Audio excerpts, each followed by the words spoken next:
আসসালামু আলাইকুম প্রিয় দর্শক, আপনাদের সকলকে আমন্ত্রণ জানাচ্ছি বৈঠকি কথা অনুষ্ঠানে। বৈঠকি কথায় আজ আমাদের অতিথি হিসেবে আছেন বিএনপি নেতা এবং প্রখ্যাত মুক্তিযোদ্ধা, বীর মুক্তিযোদ্ধা, সাবেক ছাত্রনেতা জনাব অ্যাডভোকেট ফজলুর রহমান। জনাব ফজলুর রহমান ভাই, আপনাকে স্বাগত জানাচ্ছি আমাদের অনুষ্ঠানে। আশা করি আপনি ভালো আছেন। ধন্যবাদ। আমরা দেশের যে অবস্থায় এখন আছি, এখন একটা বিশেষ পরিস্থিতি বিরাজ করছে দেশে।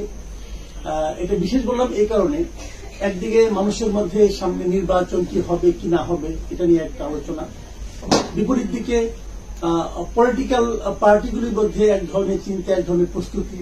তার বিপরীতে এই অন্তর্বর্তীকালীন সরকারের কোন উপদেষ্টাকে সরাসরি রাজনৈতিক দলের ব্যাপারে তারা সরাসরি এক ধরনের নেতিবাচক মন্তব্য করছেন। তো এই রাজনৈতিক দলের ব্যাপারে মন্তব্যগুলো অন্তর্বর্তীকালীন সরকারের যে নিরপেক্ষতা, সেই নিরপেক্ষতাকে কি আপনি মনে করেন যে কিছুটা হলেও ক্ষতিগ্রস্ত করছে? আপনাকে অসংখ্য ধন্যবাদ। আমাদের কথা যারা শুনছেন তাদেরকে আমি সালাম জানাচ্ছি, বাংলাদেশের সমস্ত মানুষকে, এবং যারা বাহির থেকে শুনছেন আসসালামু আলাইকুম। আসলে বাংলাদেশে এখন যা হচ্ছে তা হওয়ার কথা ছিল না, আমার চিন্তায়ও ছিল না। আমি যদি 5ই আগস্টে এখন নিজেকে অবস্থান করে দেখি, 5ই আগস্টে কিন্তু আমি এটা কল্পনা করি নাই যে দেশ আজকের পর্যায়ে এসে দাঁড়াবে। আমার কল্পনা তো ছিল না যে মির্জা ফখরুল ইসলাম আলমগীরের মতো একজন নিরেট ভদ্র মানুষ, শুধু রাজনৈতিক পরিচয় না, পারিবারিক পরিচয়ে, ব্যক্তিগত পরিচয়ে, যাকে সারা দেশের মানুষ জানে, তার মতো ভদ্রলোক খুব কম। তাকে তার নাতির বয়সী ছেলেদের মাধ্যমে থ্রেট শুনতে হবে, বলতে গেলে রাজনৈতিক গালাগালি শুনতে হবে, এটা আমার কাছে খুব দুর্ভাগ্যজনক। এমনকি আওয়ামী লীগের মতো ফ্যাসিস্ট উবায়দুল কাদেরের মতো বেয়াদ্দব একজন লোকও কিন্তু মির্জা ফখরুল ইসলাম আলমগীরকে এই ধরনের কথা বলে নাই, যা বর্তমান সরকারের 2জন উপদেষ্টা বললেন, যাদেরকে আমরা বলি আমাদের সন্তান, ছাত্রনেতা ছিল, তারা এখন এখানে মন্ত্রীর দায়িত্বে বসে আছে। মির্জা ফখরুল ইসলাম আলমগীর যে কথাটি বলেছেন, এটার মধ্যে দোষের কি? উনি বলেছেন যে যদি এই অন্তর্বর্তীকালীন সরকার, যেটা জনাব ইউনূস সাহেবের নেতৃত্বে আছে, এর মধ্যে ভিতরে থেকে যদি কেউ পলিটিক্স করে এবং সরকার থেকে যদি দল গঠন করতে চায়, যারা সেই দলের প্রতি, নতুন দলের প্রতি যাদের আনুগত্য থাকবে, যাদের পদ পদবি থাকবে, they must resign from the government.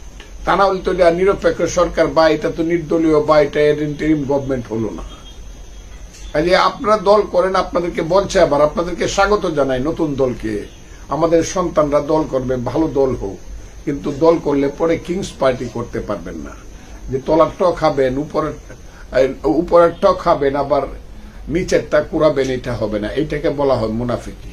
এমনি 5ই আগস্টের ব্যাপারে এই সরকারের ইয়াং ছেলেপেলেরা মারাত্মক মুনাফিকি করেছে, এবং এটাকে আমি এখন বলি এটা বাটপারি করেছে দেশের মানুষের সাথে, প্রতারণা।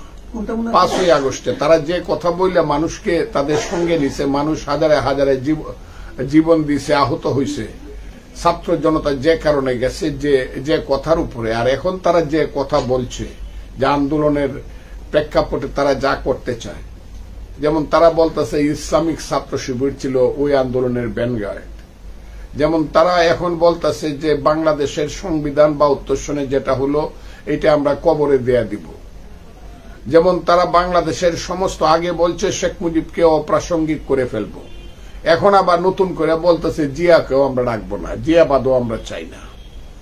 এই কথাগুলো যদি তারা আগে বলতো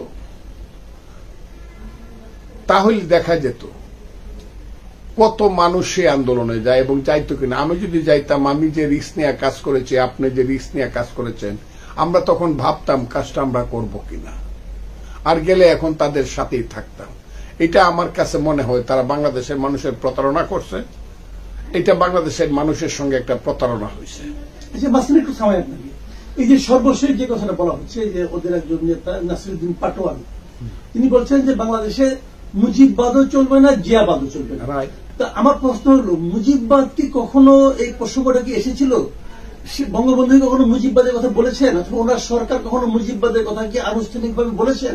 অথবা জিয়াবাদ এই শব্দটা তো আমি জীবনে শুনেই নাই, আপনি কি কখনো শুনেছেন যে জিয়াবাদ বলতে? কেউ জিয়াবাদ বলতে, আমি কালকেও কথাটা বলেছি, জিয়াবাদ বলে কোনো কথা আমি শুনি নাই। তবে মুজিববাদ কথাটা যেটা, এইটা মুক্তিযুদ্ধের সময় আমি যেহেতু মুজিব বাহিনী ট্রেনিং করেছি, বিএলএফ ট্রেনিং, আমরা দেরাদুনে বৈশা আমাদের নেতারা, 4 নেতা ছিল আমাদের বিএলএফ এর, 1 ফজলুল হক মনি, 2 সিরাজুল আলম খান, 3 আব্দুর রাজ্জাক, 4 তুফাইল আহমদ।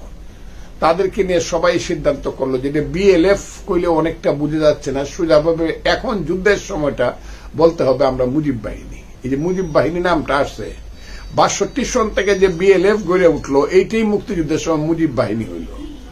মুজিববাদটা কি? মুজিববাদটা হইল যখন ছাত্রলীগ ভাগ হয়ে গেল, জাসদ ছাত্রলীগের ব্রিলিয়েন্ট লোকজন চলে গেল under the leadership of Sirajul Alam Khan, তার ছায়া এবং আসম আব্দুর রব শাহজাহান সিরাজের নেতৃত্বে ব্রিলিয়েন্ট ছেলেরা চলে গেল। তারা স্লোগান দিল, শ্রেণী সংগ্রামকে ত্বরান্বিত করে বৈজ্ঞানিক সামাজিক বিপ্লবের মাধ্যমে বৈজ্ঞানিক সমাজতন্ত্র আমরা কায়েম করব।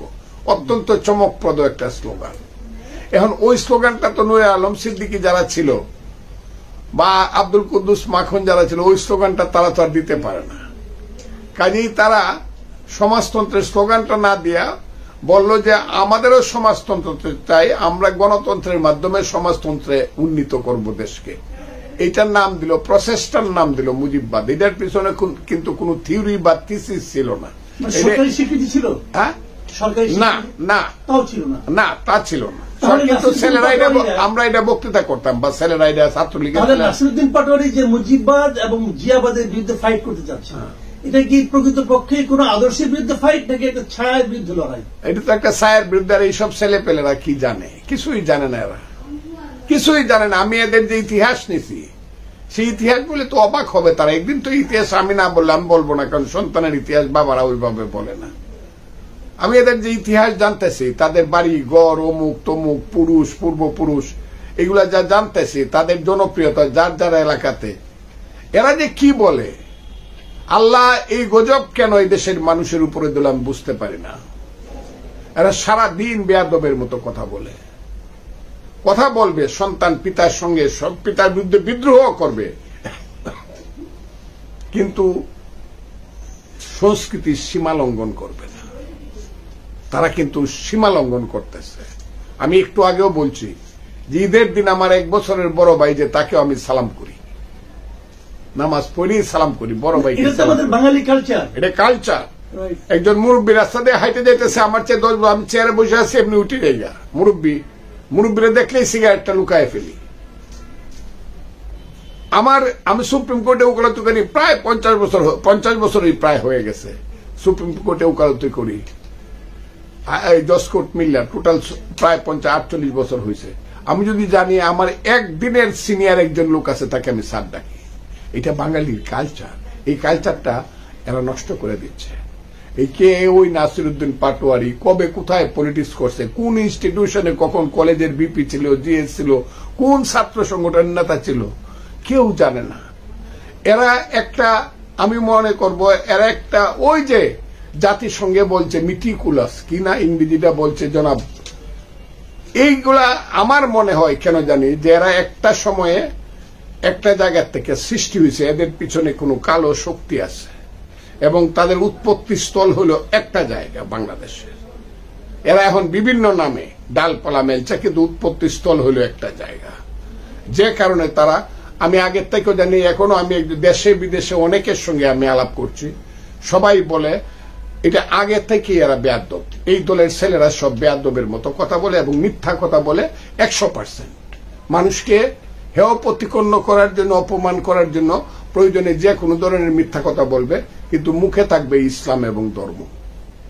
জি, যে কথাটা শুরুতে আমি বলছিলাম যে আপনি কি মনে করেন যে এই সরকার, মানে মির্জা ফখরুল ইসলাম আলমগীর বলেছেন, যদি এই সরকার নিরপেক্ষতা বজায় রাখতে না পারে তাহলে নতুন একটা সরকার গঠনের প্রয়োজন হবে নির্বাচনের সময়। আমি বলতে চাচ্ছি কিন্তু যদি দিয়ে বলেছেন, আমার প্রশ্নটা হলো আপনি এখন পর্যন্ত যা দেখছেন এই সরকারের ক্যারেক্টার এবং এই সরকারের কর্মকাণ্ড, আপনার কি মনে হয় যে এখনো পর্যন্ত এই সরকার তার নিরপেক্ষতা বজায় রাখতে পেরেছে? আজকে একটা মিটিং হয়েছে, মিটিং এর পরিধিটা মৌলানা আজহারির মতো তো 15 লক্ষ লোকের না, মনে করেন 1500 লোকের বা 1000 লোকের, কিন্তু সব মুক্তিযোদ্ধা, 71-এর রিয়েল মুক্তিযোদ্ধা, রণাঙ্গনের মুক্তিযোদ্ধাদের একটা মিটিং হয়েছে আজকে। এই যে ইউনিটি রিপোর্টার্স ইউনিটি, যেটা গড়ে বাইরে মিলায় কোনো জায়গা ছিল না, আজকে এত হয়েছে।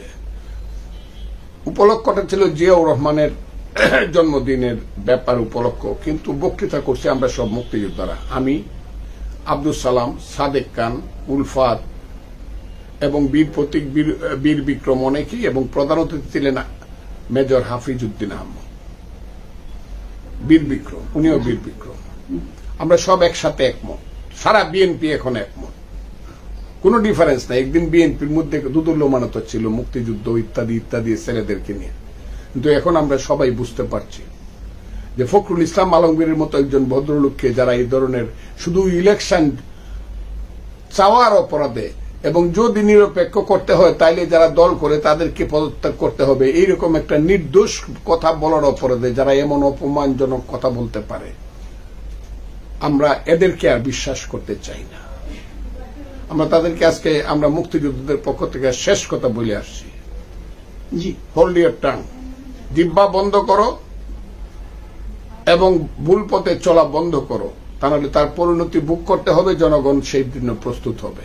আচ্ছা, আরেকটা প্রশ্ন নেবে আমি। আরেকজন উপদেষ্টা মাহফুজ আলম গতকালকে বলেছেন যে এই নির্বাচনে আওয়ামী লীগের নির্বাচনে অংশ নেওয়ার কোন সুযোগ নেই। এটা বলার পর তিনি আরেকটা জায়গায় বলেছেন এ দেশে কেবল বাংলাদেশ পন্থীরাই থাকবে এবং তারাই নির্বাচনে অংশ নেবেন।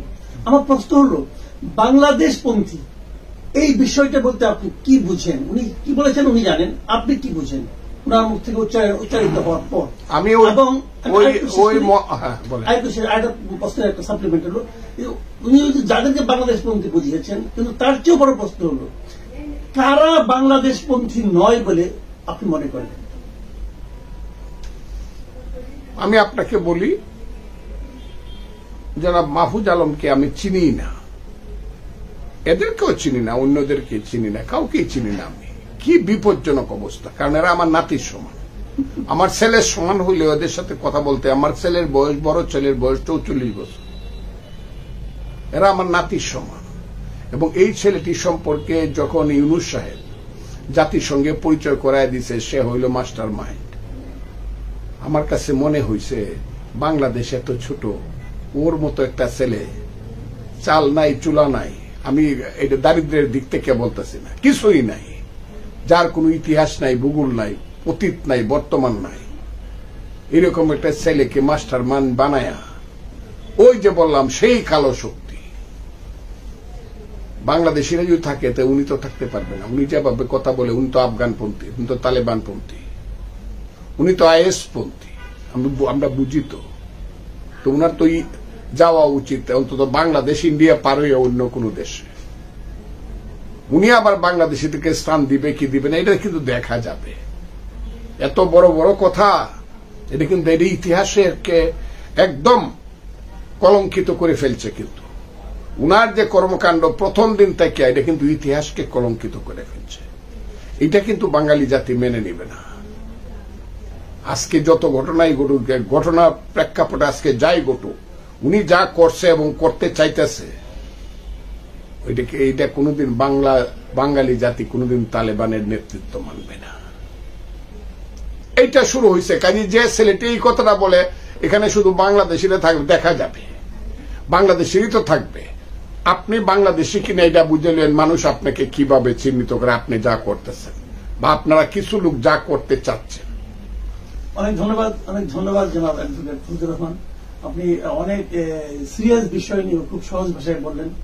আমি মনে করি আমাদের দর্শকরা এটা উপভোগ করবেন এবং এখান থেকে অনেক চিন্তার খোরাক পাবেন। প্রিয় দর্শক, এখন এ পর্যন্তই। আল্লাহ হাফিজ।